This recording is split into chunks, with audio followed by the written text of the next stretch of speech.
Hey everyone, welcome to episode 2 of the Topology Crash Course. In this episode, we'll take a look at the most useful and commonly used modeling tools inside of Cinema 4D. By the time we're done going over all of these tools, you will have a solid understanding of the standard modeling workflow. For our first two tools, we have the Extrude and Inner Extrude tools. These two often work in tandem in order to create surface or protruding details. So here in my scene, I have a pretty simple setup. I have a simple 10 by 10 plane, and I'm going to show you how the tool works. In order to access the modeling tools, you need to be in either one of these three modes, either point, edge, or surface mode. We're going to go in surface mode. And then you can right click to see a list of all the tools you have, or you can use the shortcut. So we're going to use the modeling tools. We're going to press M, and you will see a list of all the modeling tools with their appropriate shortcut. We're going to use the extrude tool, so we're going to press T. Once you have the tool selected, you're going to see a small icon, which is going to follow your mouse, and you see the different options you have on the side. Let's start by extruding a shape. I'm going to select 4 polygons, get the tool with MT, and extrude the surface.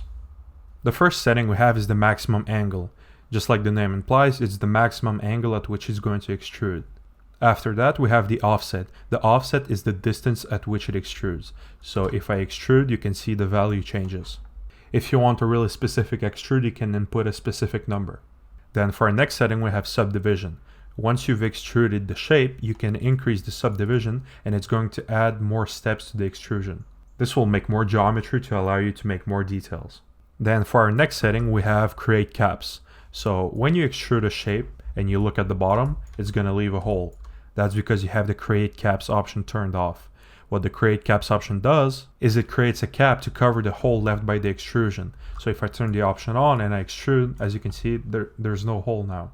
For our next option, we have preserve group. So what preserve group does is it interprets all the polygons you have selected as one. So if I extrude, it's just like extruding one big polygon. Let's see what happens if we turn that option off. I'm going to turn it off and extrude again. As you can see, nothing seems to happen.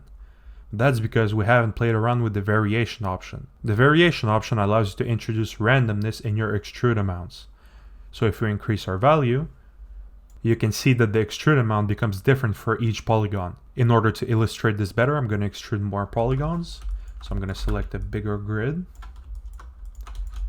I'm going to bring up the tool with MT, extrude, and now you can clearly see the effect.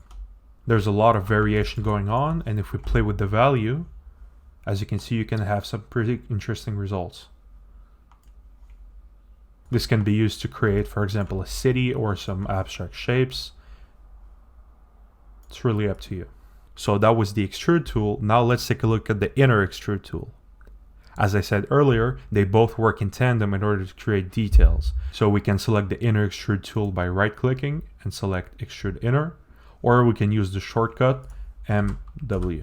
Once again, I'm going to select a few polygons, bring up the tool, and if I click and drag, it's going to extrude the shape, but notice it's not extracting outwards, it's extracting inwards. This allows you to add some smaller details on your surface or to sharpen corners in subdivision. Now let's take a look at the options. Once again, we have maximum angle, offset, and subdivision. They all do the same thing as the regular extrude tool. We also have preserve group. This time it works a bit differently.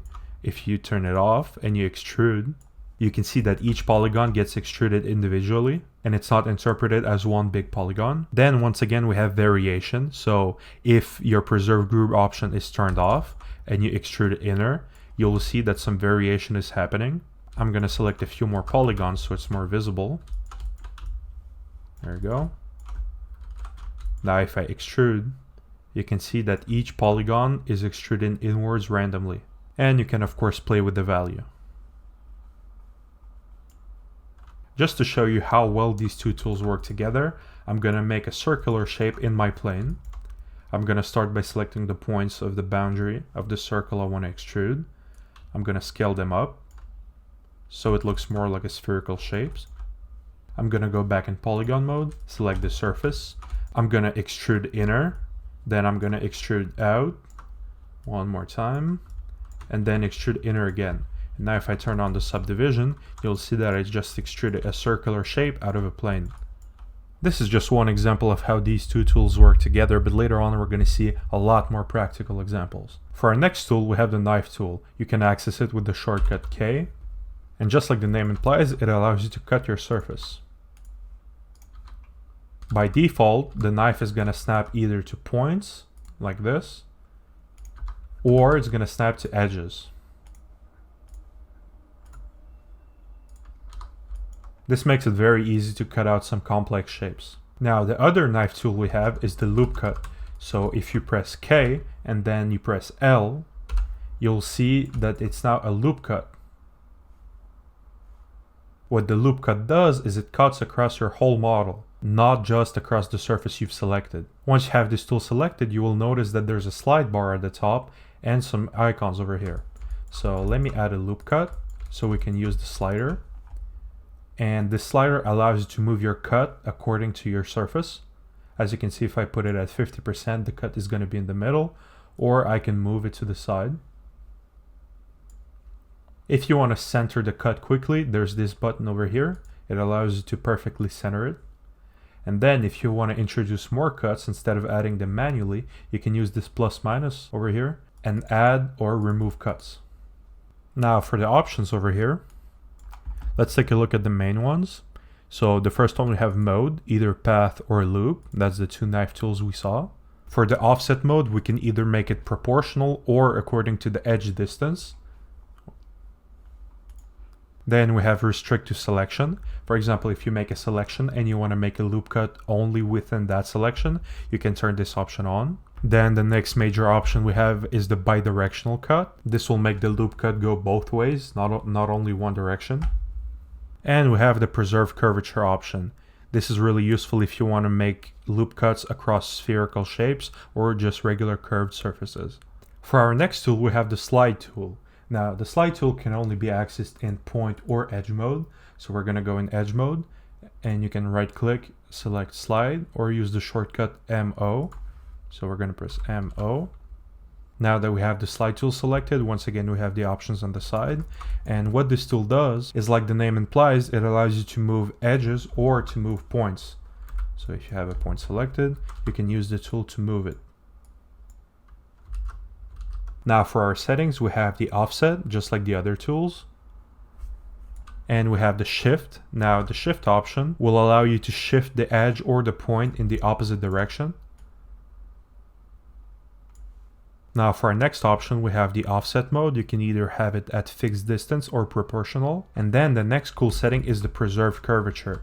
So the preserve curvature feature allows you to move edges or points while following the curvature of your model. In order to illustrate this, I'm going to bring a sphere.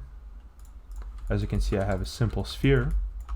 Now if I want to add a loop cut in the middle, instead of using the knife tool, I can use the slide tool. Select this top edge here. Get the slide tool, and while having the preserve curvature option turned on, I can hold Control and slide this edge over here. And as you can see, by looking at an angle, it's going to move the edge and preserve the curvature. This is really useful if you want to move edges or points while working on a curved surface. The next cool thing you can do with the slide tool is sharpen edges in subdivision mode. So here I have my plane in a regular subdivision, and as you can see when I turn it on, all the corners are rounded.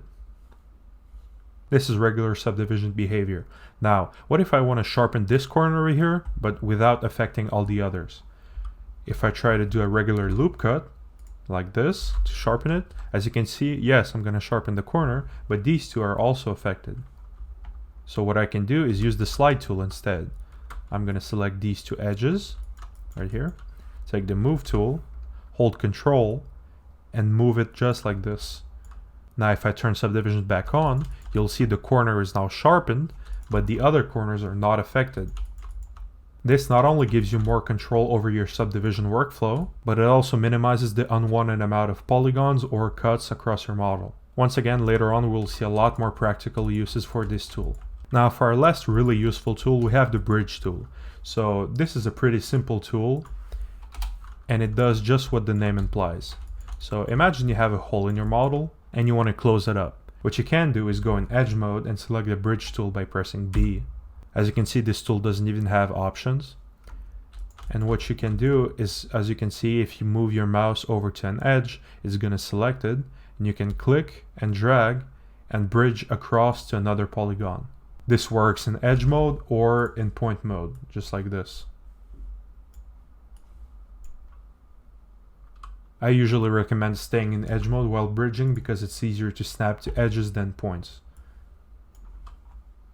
This is a really simple tool, but it comes in really handy when you have some accidental holes in your model. Alright, so these were the most common and useful modeling tools inside of Cinema 4D. Now, as we progress to more complex shapes, we're going to use some more complex tools. But for basic modeling, these are all the tools you need to make pretty much any shape. Now that we know how these tools work, let's jump into the next episode in which we're going to go over the subdivision workflow.